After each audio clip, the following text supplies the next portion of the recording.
ಆ ರೀತಿ ಏನು, ನನಗೆ ಇನ್ನೂ ರಾಜ್ಯದಲ್ಲಿ ಬಹಳ ಕೆಲಸ ಇದೆ. ನನ್ನ ರಾಜ್ಯದ ಜನ ಹಲವಾರು ಸಮಸ್ಯೆ ಎದುರಿಸ್ತಾ ಇದ್ದಾರೆ. ಈಗ ಉದಾಹರಣೆಗೆ ಕೊಬ್ಬರಿ 300 ರೂಪಾಯಿಗೆ ಇವತ್ತು ಕೆಲವು ಭಾಗದಲ್ಲಿ ಸಂತೃಪ್ತಿ ಪಟ್ಟರು. ನನಗೆ ಮಿನಿಮಮ್ 15,000 ಕೊಡಿಸ್ಬೇಕು ಅನ್ನೋದು ಆಸೆ ಇತ್ತು. ಪ್ರಧಾನಮಂತ್ರಿಗಳಿಗೆ ಮನವಿ ಮಾಡಿದ್ದೆ. ಅವ್ರು ಡೀಟೇಲ್ ನೋಟ್ ಕೊಡೋ ನನಗೆ ಅಂತ ಹೇಳಿದ್ರು. ಅಷ್ಟರೊಳಗೆ ಮೊನ್ನೆ ಮೀಟಿಂಗ್ ಮಾಡಿ ತೀರ್ಮಾನ ತಗೊಂಡ್ರು.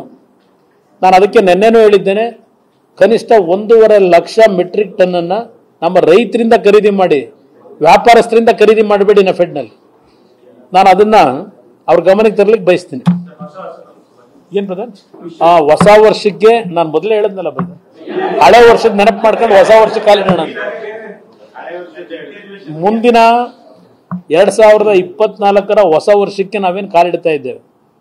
ಜೊತೆಗೆ ಮುಂದಿನ ತಿಂಗಳು ಸಂಕ್ರಾಂತಿಯನ್ನು ನಾವೇನು ಆಚರಣೆ ಮಾಡ್ತೀವಿ. ನಮ್ಮ ರೈತರ ಹಬ್ಬ. ರೈತರು ಸಂಕಷ್ಟದಲ್ಲಿದ್ದಾರೆ. ಪಾಪ ನಮ್ಮ ರಾಜ್ಯ ಸರ್ಕಾರದ ಮಂತ್ರಿಗಳೊಬ್ಬರು ಹೇಳಿಕೆಯನ್ನು ನೋಡಿದೆ ನಾನು. ಪಾಪ ರೈತರು ಬರಗಾಲನೇ ಬಯಸ್ತಾರಂತೆ. ರೈತರು ಬರಗಾಲ ಬಯಸಿದ್ರೆ ನಿಮಗೆ ಬರಗಾಲ ಇರಲ್ಲ ಸರ್ಕಾರಕ್ಕೆ. ರೈತರು ಬರಗಾಲದ ಹೆಸರಲ್ಲಿ ಲೂಟಿ ಹೊಡೆಯಕ್ಕೆ ನಿಮ್ಗೆ ಅನುಕೂಲ ಅಲ್ವಾ? ರೈತರಿಗೆ ಏನು ಕೊಡ್ತೀರಿ ನೀವು? ಅಟ್ಲೀಸ್ಟ್ ಮುಂದಿನ ವರ್ಷವಾದರೂ ಈ ರೀತಿಯ ಹೇಳಿಕೆಗಳನ್ನ ಈ ಸರ್ಕಾರ ರೈತರ ಬಗ್ಗೆ ಕೇವಲವಾಗಿ ಮಾತಾಡಿದೆ. ರೈತನ ಇಲ್ಲಪ್ಪ ನನ್ನನ್ನು ಉಳಿಸು ಅಂತ ಹೇಳಿ ರೈತನ ಕಾಲಿಡಿಯತಕ್ಕಂಥ ದಿನಗಳು, ಈ ನಾಡಿಗೆ ಮಾಡ್ತಾ ಇರತಕ್ಕಂಥ ಹಲವಾರು ರೀತಿಯ ಸಮಸ್ಯೆಗಳನ್ನು ಪ್ರಾರಂಭ ಮಾಡಿದ್ದಾರೆ, ಉದ್ಭವ ಮಾಡಿದ್ದಾರೆ.